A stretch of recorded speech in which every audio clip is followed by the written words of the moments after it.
धरती और आसमान के बीच सिर्फ प्यार का रिश्ता है और इसी प्यार से सृष्टि चलती है। ऐसा ही प्यार था हरनाम सिंह के परिवार में। 3 बेटे, पत्नी और एक छोटा सा खेत जिसमें उन्होंने अपने सपनों के बीज बोए थे। हर शाम जब सूरज ढलता तो पूरा परिवार आंगन में बैठता और दिन भर की मेहनत के बाद हंसी ठिठोली करता। कभी किसी ने नहीं सोचा था कि यह मुस्कुराहट एक दिन आंसुओं में बदल जाएगी और एक छोटी सी जमीन के टुकड़े उस परिवार के दिल के टुकड़े कर देंगे। लेकिन जीवन की यही विडंबना है, जहां प्यार की जड़ें गहरी होती हैं वहीं दरारें भी गहरी पड़ती हैं। और इस परिवार की कहानी भी ऐसी ही है, दिल टूटने की और फिर गुरु की कृपा से जुड़ने की। अपनी कहानी शुरू करने से पहले मैं आप सभी से पूछना चाहता हूं कि आप कहां से इस वीडियो को देख रहे हैं। कृपया कमेंट बॉक्स में अपने शहर या गांव का नाम लिखें और इस वीडियो को लाइक करके हमारे चैनल को सपोर्ट करें। और हां, आज के दिन को शुभ बनाने के लिए कमेंट बॉक्स में राधा स्वामी जी जरूर लिखें।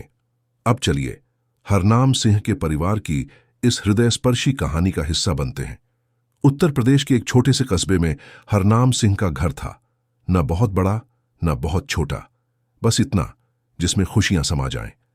हरनाम सिंह की उम्र अब 70 पार कर चुकी थी।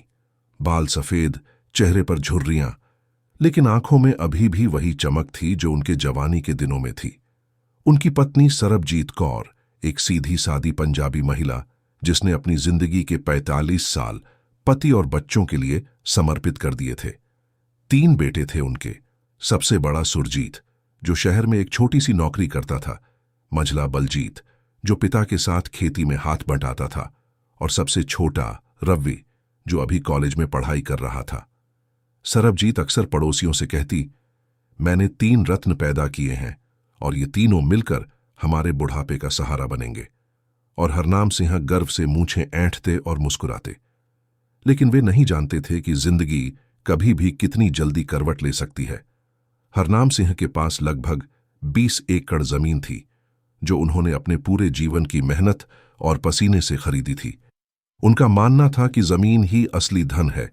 बेटा, जमीन कभी धोखा नहीं देती, जितना प्यार उसे दोगे उतना ही वापस देगी, वे अपने बेटों से कहते। हर साल गेहूं, धान और गन्ने की अच्छी फसल होती जिससे परिवार सुख चैन से रहता था। लेकिन जैसे जैसे बच्चे बड़े हुए उनकी जरूरतें और महत्वाकांक्षाएं भी बढ़ीं। सुरजीत की शादी हो चुकी थी और उसकी पत्नी रीता शहरी जीवन में ढल चुकी थी। वह चाहती थी कि वे लखनऊ में अपना घर खरीदें, लेकिन पैसों की कमी थी। बलजीत का विवाह भी तय हो चुका था और उसे भी अपनी होने वाली पत्नी के लिए एक अच्छा घर बनाना था।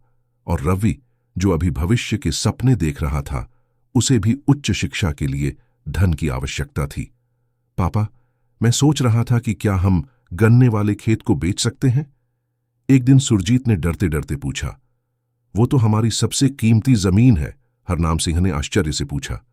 हाँ पापा, लेकिन उसकी कीमत अब बहुत बढ़ गई है क्योंकि वहां से हाईवे गुजर रहा है। अगर हम उसे बेचते हैं तो मैं लखनऊ में एक फ्लैट खरीद सकता हूं, बलजीत अपना घर बना सकता है और रवि के लिए भी कुछ बच जाएगा। हरनाम सिंह खामोश हो गए। वे जमीन बेचने के खिलाफ थे, लेकिन बेटों की जरूरतें भी समझते थे। कई दिनों के विचार विमर्श के बाद वे जमीन बेचने के लिए तैयार हो गए, लेकिन एक शर्त पर, पैसे तीनों भाइयों में बराबर बंटेंगे। जब जमीन बिकी तो उससे अच्छी रकम मिली, हर भाई को लगभग 15 लाख रुपए।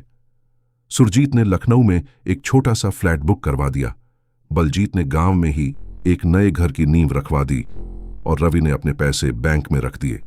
अच्छा है, सब खुश हैं, हरनाम सिंह ने सोचा। लेकिन जैसा कि अक्सर होता है, पैसे की चकाचौंध में कुछ दरारें दिखाई नहीं देती जब तक कि वे बहुत बड़ी न हो जाएं। धीरे धीरे परिवार में एक अजीब सा बदलाव आने लगा। सुरजीत अब कम आता था और जब आता तो अपने नए फ्लैट और शहरी जीवन की बातें करता। बलजीत जो पहले इतना खुश मिजाज था, अब चिड़चिड़ा हो गया था क्योंकि उसका पैसा घर बनाने में कम पड़ रहा था। और रवि जो पढ़ाई करना चाहता था, उसे अब बड़े भाइयों से टोका टाकी सुननी पड़ती थी। हमने तो अपना पैसा घर में लगा दिया, तू क्या करेगा इतने पैसों का? एक दिन सरबजीत कौर ने अपने पति से कहा, जी मुझे डर लगता है, बच्चे बदल रहे हैं, पहले कभी ऐसे नहीं थे। हरनाम सिंह ने गहरी सांस ली। पैसा है सरबजीत, पैसा लोगों को बदल देता है। मुझे भी ऐसा ही लग रहा है कि कुछ गलत हो रहा है। और उनका डर सही साबित हुआ। अगले कुछ महीनों में तीनों भाइयों के बीच की दूरी और बढ़ गई। बात बात पर बहस होने लगी और एक दूसरे के खिलाफ शिकायतें बढ़ने लगीं। सुरजीत का मानना था कि उसे ज्यादा हिस्सा मिलना चाहिए था, क्योंकि वह बड़ा भाई है और बाहर जाकर भी कमाता है। बलजीत, जिसने जिंदगी भर खेतों में मेहनत की थी, उसे लगता था कि उसे ज्यादा मिलना चाहिए था, क्योंकि वही घर और खेत संभालता था। और रवि, जो इस सब से परेशान था, वह बीच बचाव करने की कोशिश करता, लेकिन उसकी कोई सुनता नहीं था। इसी बीच हरनाम सिंह की तबीयत भी बिगड़ने लगी। उम्र का असर तो था ही, ऊपर से बेटों के झगड़ों ने उन्हें अंदर से तोड़ दिया था। मैंने जिस पेड़ को सींचा, उसके फल इतने कड़वे होंगे, मैंने कभी नहीं सोचा था, वे अक्सर अपनी पत्नी से कहते। हरनाम सिंह और सरबजीत हर रविवार राधा स्वामी सत्संग जाते थे। वहां के गुरुजी, जिन्हें सब प्यार से बाबा जी कहते थे, उनके प्रवचन सुनकर उन्हें शांति मिलती थी। पहले तीनों बेटे भी साथ जाते थे, लेकिन अब सिर्फ रवि कभी कभार जाता था। बाबा जी कहते हैं, परिवार एक पेड़ की तरह है, अगर जड़ें मजबूत हों तो तूफान भी नहीं हिला सकता। एक दिन हरनाम सिंह ने बेटों से कहा। सुरजीत ने हंसकर जवाब दिया, पापा, ये सब पुरानी बातें हैं। आज के जमाने में हर कोई अपने दम पर खड़ा है। इस जवाब ने हरनाम सिंह को चुप करा दिया। और फिर वो दिन आया जिसने परिवार को हिलाकर रख दिया। हरनाम सिंह के पास अभी भी 10 एकड़ जमीन बची थी, जिसे वे तीनों बेटों में समान रूप से बांटना चाहते थे। लेकिन अब सवाल उठने लगे थे कि किसको कौन सा हिस्सा मिलेगा। सबसे अच्छी जमीन, जो सड़क के पास थी, उसके लिए सुरजीत और बलजीत में मतभेद हो गए। मैं बड़ा हूं, मेरा पहला हक है, सुरजीत ने कहा। लेकिन मैंने यहां रहकर इस जमीन की देखभाल की है, तुम तो सिर्फ त्योहारों पर आते हो, बलजीत ने जवाब दिया। बात इतनी बढ़ी कि दोनों भाइयों के बीच धक्का मुक्की होने लगी और हरनाम सिंह को बीच में आना पड़ा। बस करो, तुम दोनों भाई हो, भूल गए क्या? उन्होंने चिल्लाकर कहा और इसी झटके में उनका सीना जोर से दर्द करने लगा। हरनाम सिंह वहीं फर्श पर गिर पड़े। डॉक्टर ने बताया कि उन्हें हार्ट अटैक आया था और अब उन्हें आराम की सख्त जरूरत है। अस्पताल के बिस्तर पर लेटे लेटे हरनाम सिंह ने अपने तीनों बेटों को पास बुलाया। मेरी बात सुनो, उन्होंने कमजोर आवाज में कहा। मैंने अपनी जिंदगी जमीन में नहीं, तुम्हारे प्यार में लगाई थी। अब मुझे लगता है कि मैं गलत था। तुम तीनों को जो जमीन चाहिए ले लो, लेकिन याद रखो, जमीन से रिश्ते नहीं खरीदे जा सकते। तीनों भाई शर्मिंदा हुए, लेकिन उस शर्म के पीछे अभी भी वही लालच छिपा था। जैसे ही हरनाम सिंह घर लौटे, वकील को बुलाया गया और 10 एकड़ जमीन का बंटवारा शुरू हो गया। लेकिन जमीन का बंटवारा इतना आसान नहीं था। कौन सा हिस्सा किसको मिलेगा, इस पर फिर से विवाद खड़ा हो गया। मैं अकेला नहीं हूं, मेरी पत्नी और बच्चे भी हैं, मुझे ज्यादा हिस्सा चाहिए, सुरजीत ने कहा। और मैंने पिछले 10 साल खेतों में बिताए हैं, जबकि तुम शहर में ऐश कर रहे थे, बलजीत गुस्से से बोला। रवि बीच में आया। भाइयों, हम 3 बराबर हिस्से कर लेते हैं, जैसे पापा चाहते हैं। लेकिन सुरजीत ने तंज कसा। बड़ा आया न्याय करता, अपना पैसा तो भविष्य के लिए बचाकर रखा है और हमें उपदेश दे रहा है। रवि चुप हो गया। अब घर में रोज झगड़े होते। सरबजीत कौर रोज रोती और हरनाम सिंह चुपचाप कोने में बैठे रहते। उनकी तबीयत और बिगड़ने लगी थी। एक दिन उन्होंने रवि से कहा, बेटा, मुझे सत्संग ले चल, लगता है बाबा जी के दर्शन बिना मेरा दम निकल जाएगा। रवि पिता को सत्संग ले गया। वहां बाबा जी ने हरनाम सिंह को देखते ही पहचान लिया।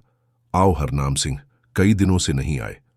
हरनाम सिंह ने अपनी आंखों से आंसू पोंछते हुए कहा, बाबा जी, मैं तो आना चाहता था, पर मेरे बच्चे जमीन और पैसे के पीछे ऐसे पागल हो गए हैं कि अब मुझे अपनी सांसें गिनने पड़ रही हैं।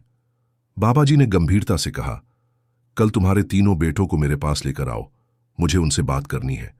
रवि ने अपने दोनों भाइयों से बाबा जी के पास चलने के लिए कहा, लेकिन दोनों ने इनकार कर दिया। मुझे फुर्सत नहीं है इन सब चीजों के लिए, सुरजीत ने कहा। और मुझे भी अपने घर का काम देखना है, बलजीत ने जवाब दिया। लेकिन सरबजीत ने उन्हें समझाया, तुम दोनों अपने पिता की खातिर इतना भी नहीं कर सकते। देखो कैसे वे दिन ब दिन कमजोर होते जा रहे हैं। मां की बात सुनकर दोनों भाइयों को थोड़ी शर्म आई और वे रवि के साथ बाबा जी के पास जाने के लिए तैयार हो गए। अगले दिन तीनों भाई और हरनाम सिंह सत्संग पहुंचे। बाबा जी ने सबको अपने कमरे में बुलाया। वहां एक सादा सा कमरा था जिसमें एक चटाई बिछी थी और दीवार पर गुरुओं की तस्वीरें थीं।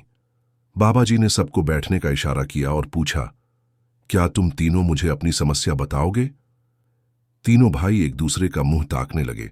अंत में सुरजीत ने कहा, बाबा जी, हम जमीन के बंटवारे को लेकर परेशान हैं। हर कोई अपना हिस्सा चाहता है। बाबा जी कुछ देर तक शांत रहे, फिर बोले, मुझे एक कहानी सुनाने दो। एक बार एक राजा के 3 बेटे थे। राजा बूढ़ा हो गया था और उसे अपने उत्तराधिकारी का चुनाव करना था। उसने तीनों को एक एक बीज दिया और कहा, इसे बो, और जो इससे सबसे अच्छा पौधा उगाएगा वही मेरा उत्तराधिकारी होगा। पहले 2 भाइयों ने अपने बीज को सबसे अच्छी मिट्टी में बोया, रोज पानी दिया और बड़े ध्यान से उसकी देखभाल की।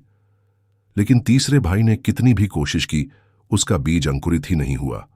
जब परिणाम का दिन आया तो पहले 2 भाइयों ने अपने सुंदर पौधे दिखाए, जबकि तीसरा भाई खाली गमले के साथ शर्मिंदा खड़ा था। राजा ने देखा और मुस्कुराया। उसने कहा, मैंने तुम तीनों को बांझ बीज दिए थे जिनसे कभी पौधे उग ही नहीं सकते थे। ये दोनों पौधे जो तुम्हारे भाइयों ने उगाए हैं वे उनकी बेईमानी का प्रमाण हैं। केवल तू ही मेरा सच्चा उत्तराधिकारी है जिसने सच्चाई को बरकरार रखा। कहानी खत्म करके बाबा जी ने पूछा, इस कहानी से तुम्हें क्या समझ में आया? सुरजीत ने कहा, ईमानदारी का महत्व। बाबा जी ने सिर हिलाया, हां, लेकिन इससे भी ज्यादा महत्वपूर्ण है, हम जो बोते हैं वही काटते हैं। अगर तुम अपने दिल में लालच और ईर्ष्या बोओगे तो घृणा और अकेलापन काटोगे। अगर प्रेम और समझ बोओगे तो शांति और सुख काटोगे। बाबा जी की आंखें अब तीनों भाइयों पर थीं। तुम तीनों अपनी जमीन के लिए लड़ रहे हो, लेकिन क्या तुमने कभी सोचा है कि जमीन के साथ साथ तुम अपने रिश्ते भी खो रहे हो? बाबा जी के शब्दों ने तीनों भाइयों के दिल को छू लिया। उन्होंने आगे कहा, मुझे 3 बांस के तीले लाओ। रवि दौड़कर 3 बांस के तीले ले आया। बाबा जी ने एक तीला लिया और उसे आसानी से तोड़ दिया। फिर उन्होंने तीनों तीलों को एक साथ बांधा और तोड़ने की कोशिश की, लेकिन वे नहीं टूटे। देखो, बाबा जी ने कहा, अकेला तीला आसानी से टूट जाता है, लेकिन जब तीनों एक साथ होते हैं तो उन्हें तोड़ना मुश्किल हो जाता है। यही तुम तीनों भाइयों का हाल है। अलग अलग तुम कमजोर हो, लेकिन एक साथ तुम किसी भी मुश्किल का सामना कर सकते हो। सुरजीत, बलजीत और रवि शर्मिंदा होकर एक दूसरे का मुंह ताकने लगे। बाबा जी ने आगे कहा, मेरी एक शर्त है, तुम तीनों यहीं मेरे सामने अपनी जमीन का बंटवारा करोगे, लेकिन एक अलग तरीके से। हर भाई अपने भाइयों के लिए हिस्सा चुनेगा, अपने लिए नहीं। तीनों भाई हैरान रह गए। जैसे सुरजीत बलजीत और रवि के लिए हिस्से चुनेगा, बलजीत सुरजीत और रवि के लिए, और रवि तुम दोनों के लिए। फिर तुम तीनों मिलकर तय करोगे कि कौन सा हिस्सा किसको मिलेगा। इस तरह तुम एक दूसरे के हित के बारे में सोचोगे, न कि सिर्फ अपने। यह एक अजीब सा प्रस्ताव था, लेकिन तीनों भाई मान गए। उन्होंने एक नक्शे पर बैठकर जमीन के हिस्से बनाए, और जैसा बाबा जी ने कहा था, हर भाई ने अपने भाइयों के लिए सबसे अच्छे हिस्से चुने। सुरजीत ने सोचा, बलजीत को वो हिस्सा दूंगा जो सड़क के पास है, क्योंकि वह खेती करता है और उसे बाजार तक पहुंचना आसान होगा। बलजीत ने सोचा, सुरजीत शहर में रहता है, उसे वो हिस्सा दूंगा जिसे वो आसानी से किराए पर दे सकता है। और रवि ने भी अपने दोनों भाइयों के लिए सोचा। जब तीनों ने अपने विचार रखे तो एक अजीब बात हुई। कोई विवाद नहीं था, क्योंकि हर भाई दूसरे के बारे में सोच रहा था, इसीलिए हिस्से अद्भुत रूप से उचित थे। बाबा जी मुस्कुरा रहे थे। देखो, जब तुम दूसरों के बारे में सोचते हो तो अपने आप सब कुछ ठीक हो जाता है। यही सच्ची भाईचारे की भावना है। लेकिन बाबा जी ने आखिरी सवाल पूछा, क्या तुम तीनों इस बंटवारे से खुश हो? तीनों भाइयों ने सोचा और फिर एक अजीब बात हुई। सुरजीत ने कहा, बाबा जी, मुझे लगता है कि मुझे इस बंटवारे की जरूरत ही नहीं है। मैं शहर में रहता हूं और मेरी नौकरी से काफी कमाई हो जाती है। मैं अपना हिस्सा बलजीत और रवि के बीच बांट देना चाहता हूं। बलजीत हैरान रह गया और फिर उसने भी कहा, मुझे भी अपने घर के लिए बस थोड़ी सी जमीन चाहिए, बाकी रवि ले ले, उसे पढ़ाई के लिए पैसों की जरूरत है। और रवि ने कहा, मुझे तो बस इतना चाहिए कि मैं अपनी पढ़ाई पूरी कर सकूं, बाकी हम साझा रख सकते हैं, जैसे पापा चाहते थे। बाबा जी खुशी से खिल उठे। देखो, जब दिल में प्यार होता है तो लालच अपने आप दूर हो जाता है। तुम तीनों के अंदर वही प्यार है जो तुम्हारे पिता ने सिखाया था। बस धन और जमीन की चकाचौंध में तुम भूल गए थे। बाबा जी ने तीनों के सिर पर हाथ रखा। जाओ, अपने पिता और माता के पास जाओ और उनसे माफी मांगो। उनकी सेवा करो और याद रखो, धन आता जाता रहता है, लेकिन परिवार हमेशा साथ रहता है। तीनों भाई आश्रम से निकले तो उनकी आंखों में आंसू थे, लेकिन दिल में एक अजीब सी शांति थी। रास्ते में पहली बार कई महीनों के बाद वे हंसी मजाक करने लगे, जैसे बचपन में करते थे। घर पहुंचकर वे सीधे अपने माता पिता के पास गए। हरनाम सिंह कमरे में लेटे थे और सरबजीत उनके पास बैठी थीं। तीनों ने उनके पैर छुए और माफी मांगी। पापा, हम सब ने मिलकर फैसला किया है कि जमीन का बंटवारा नहीं होगा। हम सब मिलकर खेती करेंगे जैसे पहले करते थे, सुरजीत ने कहा। हरनाम सिंह की आंखें चमक उठीं। क्या हुआ बेटा, इतना बड़ा बदलाव कैसे आया? बाबा जी ने हमें समझाया पापा, बलजीत ने कहा। उन्होंने हमें दिखाया कि हम अपने स्वार्थ में कितना अंधे हो गए थे, रवि ने आगे कहा। और हमने तय किया है कि हर रविवार को हम सब साथ में सत्संग जाएंगे जैसे पहले जाते थे। सरबजीत की आंखों से खुशी के आंसू बहने लगे।